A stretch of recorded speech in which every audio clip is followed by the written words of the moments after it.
पहली बार हाफ साड़ी का अनुभव पार्ट 2। पल्लवी ने कहा कि मैं बहुत लड़कियों जैसी लग रही हूं और यह कहकर उसने क्रीम को फिर से लगाना शुरू कर दिया और उसके बाद टेल्कम पाउडर लगाया। पल्लवी लिपस्टिक नहीं लगाती लेकिन वह एक लिक्की लेकर आए और मुझे लगा दी।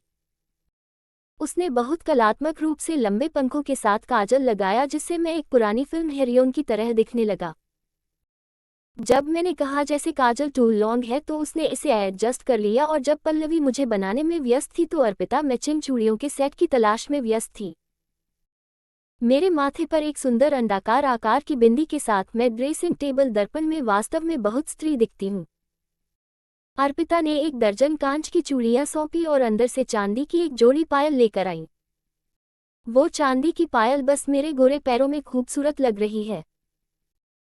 साबुन की थोड़ी सी मदद से पल्लवी की चूड़ियां मेरी कलाई पर पूरी तरह से फिसल गईं और किसी भी चीज की तरह चमकने लगीं।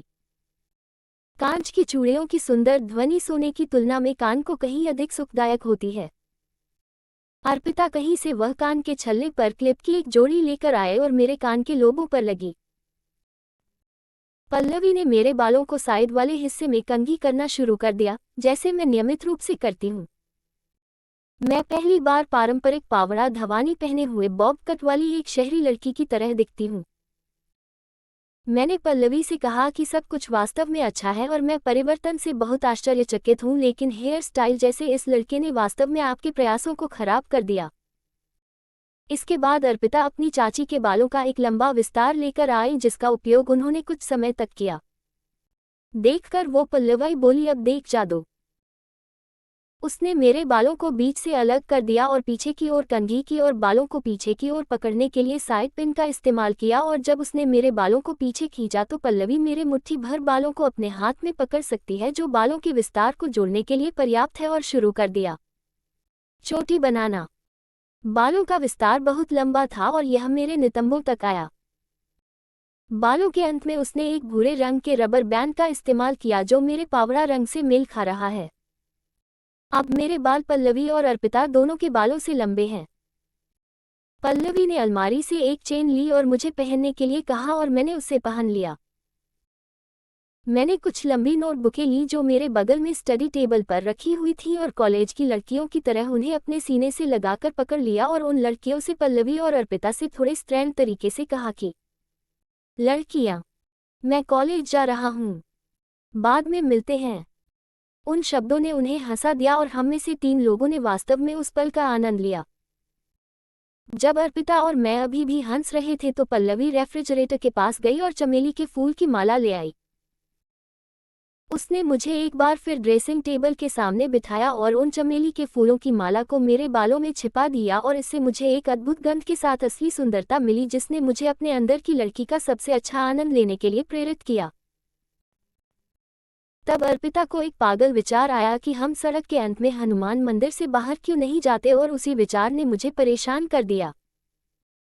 लेकिन पल्लवी ने मुझे सुनिश्चित किया कि यह एक अच्छा विचार है और उसने कहा कि वे भी तैयार हो जाएंगे और मंदिर जाएंगे, क्योंकि मुझे 3 में से एक अजीब आदमी के रूप में जनता का ध्यान नहीं आकर्षित करना चाहिए।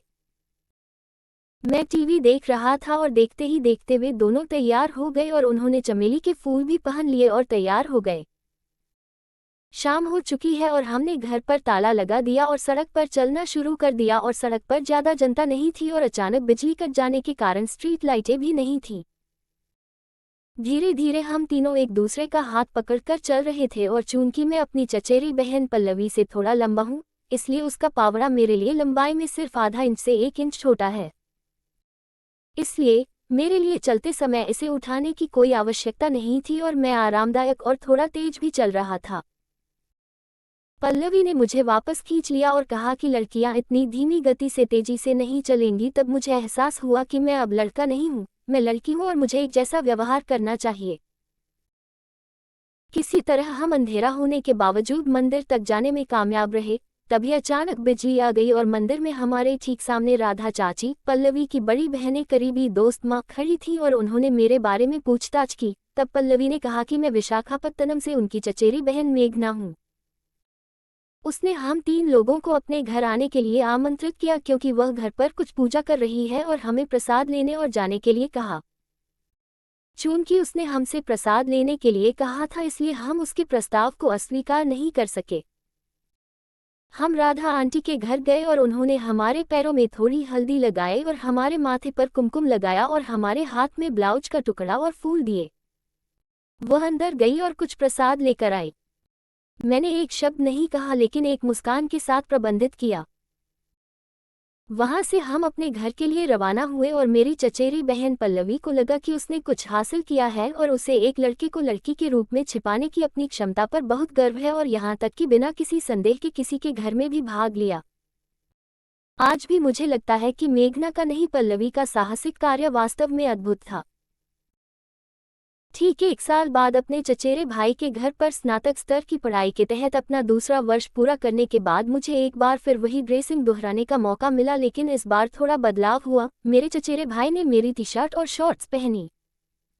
हालांकि यह एक अद्भुत है, मैंने अपनी चचेरी बहनों के साथ समय बिताया।